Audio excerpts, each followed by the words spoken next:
This morning, a stunning transformation on the battlefield. Ukraine breaking through Russian lines near Kharkiv and retaking towns that have been under Russian control for months. You can see them raising a flag in one of these towns. Let me show you on the map exactly where this has taken place.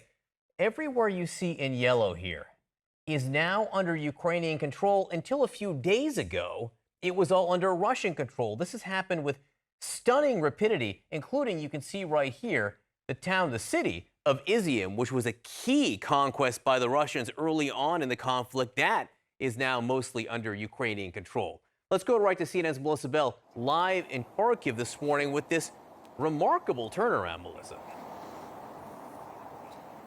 John, quite extraordinary. Some 3,000 square kilometers that are now in Ukrainian hands, say Ukrainian authorities. But remember that this is really hard for us to verify because of the media blackout. Journalists just not allowed to get close to the front lines of those counteroffensives. And yet, CNN was able to get exclusive access to the town of Kupiansk, just to the north of Izium that you just saw. What we found, John, is that even though a Ukrainian flag has been raised somewhere, it does not necessarily mean that the fighting's done.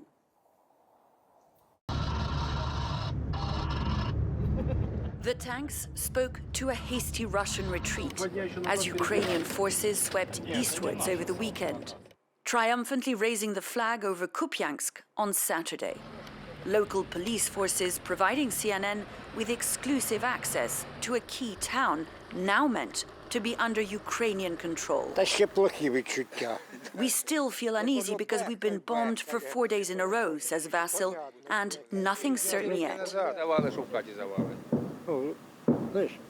Which only became clearer as we headed further in to Kupiansk. Aircrafts, helicopters, shells, everything.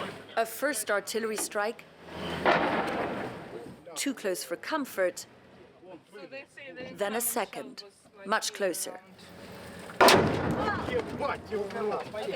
That was the sound of artillery landing just next to our car, our armored car. We had come into Kupiansk hoping to get to that flag to see where it had been planted only yesterday. But as you can see, this Sunday afternoon, it's still the scene of some pretty fierce fighting. We've been hearing the sound of outgoing artillery fire.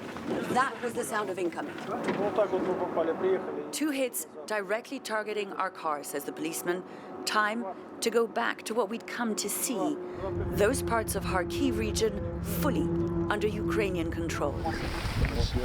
Like Zaleznice, where after 6 months of occupation, Ukrainian investigators know all too well what they'll find. After Bucha and Borodyanka that were under Russian control for only a month. Yes, according to our information, we are recording war crimes in almost every village, he says. This, the body of one of 2 civilians killed in late February. An early victim of the invasion and evidence now of what 6 months of Russian occupation have cost. John, those grisly finds continuing here in eastern Kharkiv. Even as you saw there, the fight continues and bitterly for Ukrainian forces trying to regain more ground, John. This morning, the U.S. growing concern that Moscow's weaponization of oil and gas could cause division in Europe's united front against Russia's war on Ukraine. It comes as Europe faces a tough winter and skyrocketing energy costs after the Kremlin shut off gas flows through a key pipeline. CNN's Natasha Bertrand joins me now. Natasha, tell us about these concerns. Yeah, so they're warning of a particularly tough winter, right? I mean, European leaders are saying that there could be blackouts across Europe. People are already taking to the streets to protest these skyrocketing energy costs.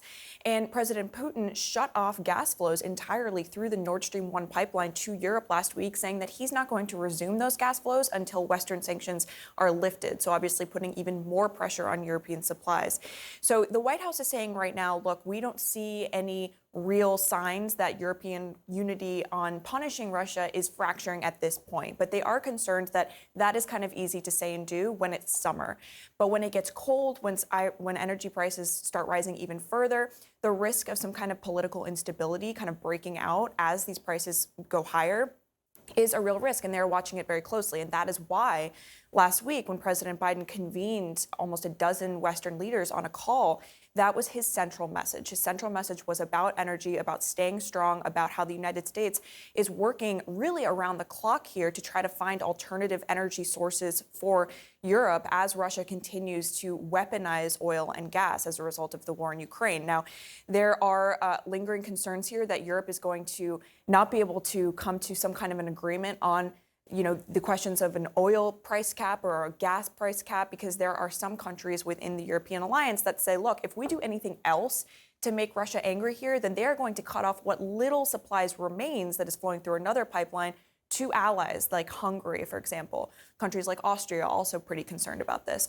So it remains to be seen what kind of thing is kind of going to be the last straw here in terms of anything that breaks the Western resolve here. But as we were talking about during the break, it's a little bit harder now because of the momentum that we see Russia having. However, a lot of Western intelligence officials that we see Ukraine having, but a lot of Western intelligence officials are saying that, that is only going to steal Putin's resolve to try to make life even more miserable for the Europeans as he loses ground in Ukraine and as life gets harder even for Russians as their economy tanks. Yeah, harder to pull the rug out from underneath an army that has momentum, but at a certain point, the pressures domestically are huge for these nations. Natasha, great reporting. Thank you so much.